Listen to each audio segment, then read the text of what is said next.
प्रिय दर्शकों, आपका अपने YouTube channel AIIMS Gill infotainment में स्वागत है। आज हम आपको श्री गुरु नानक देव जी का मवेशी चराना साखी सुनाएंगे। कुछ समय के लिए गुरु नानक फिर से अपनी मर्जी से काम करने के लिए स्वतंत्र हो गए, लेकिन उनके पिता को ये पसंद नहीं आया। उन्होंने अपनी पत्नी माता तृप्ता से कहा, हमारा इकलौता बेटा अपना समय बर्बाद कर रहा है। वह कोई उपयोगी काम नहीं करता। उसे अपने समय का बेहतर उपयोग करना चाहिए। उसे मवेशी चराने देना कैसा रहेगा? माता तृप्ता ने उत्तर दिया, यह एक अच्छा विचार है। उसे जंगल में घूमना बहुत पसंद है। एक मवेशी चराने वाले के रूप में वह अपना दिन जंगल में बिता सकता है, साथ ही वह कुछ उपयोगी काम भी कर रहा होगा। मेहता कालू ने अपने बेटे को बताया कि वह क्या करना चाहता है। गुरु नानक ने तुरंत अपने पिता की बात मान ली। वह मवेशी चराने वाला बन गया। हर सुबह वह अपने पिता के मवेशियों को जंगल में ले जाता। वह उनकी बहुत देखभाल करता। वह उन्हें ऐसी जगहों पर ले जाता जहां अच्छी हरी घास होती। गुरु नानक हर समय अपना मन ईश्वर में लगाए रखते थे।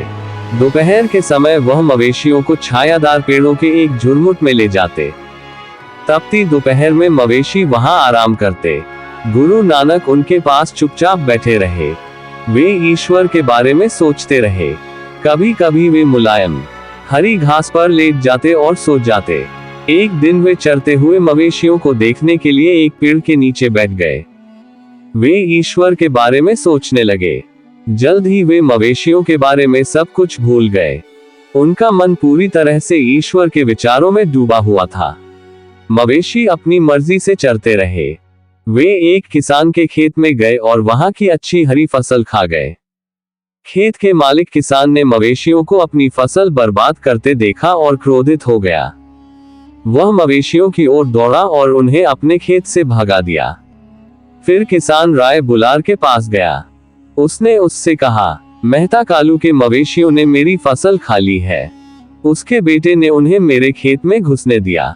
जब मवेशी मेरी फसल खा रहे थे तब वह सो रहा था।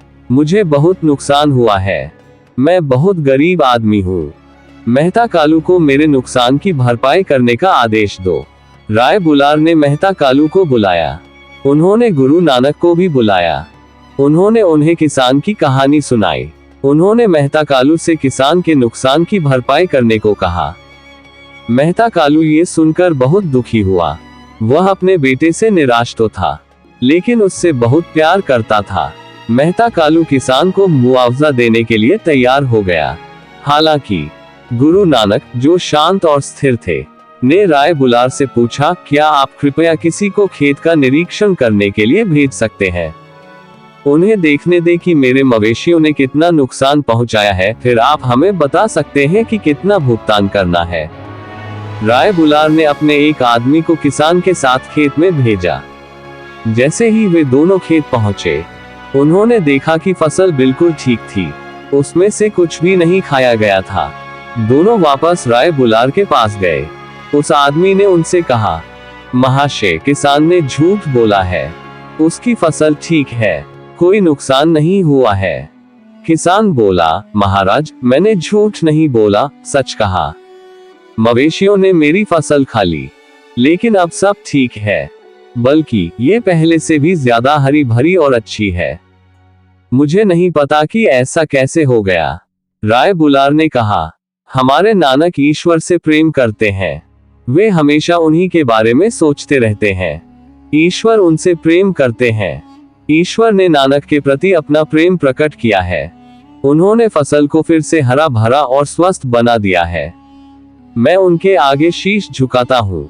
वे महान हैं। मेहता कालू, उन पर हमेशा कृपा करना। अगर वे तुम्हें कोई नुकसान पहुंचाते हैं तो मैं उसकी भरपाई करूंगा। बाद में उस खेत पर एक गुरुद्वारा बनवाया गया। इसे गुरुद्वारा श्री कियारा साहिब या पवित्र खेत कहा जाता है। अपना बहुमूल्य समय निकाल के हमें सुनने के लिए आप सभी का धन्यवाद। अधिक जीवन साखी और इतिहास को सुनना जारी रखने के लिए हमारे साथ जुड़े रहें। वाहेगुरु जी दा खालसा, श्री वाहेगुरु जी दी फतेह।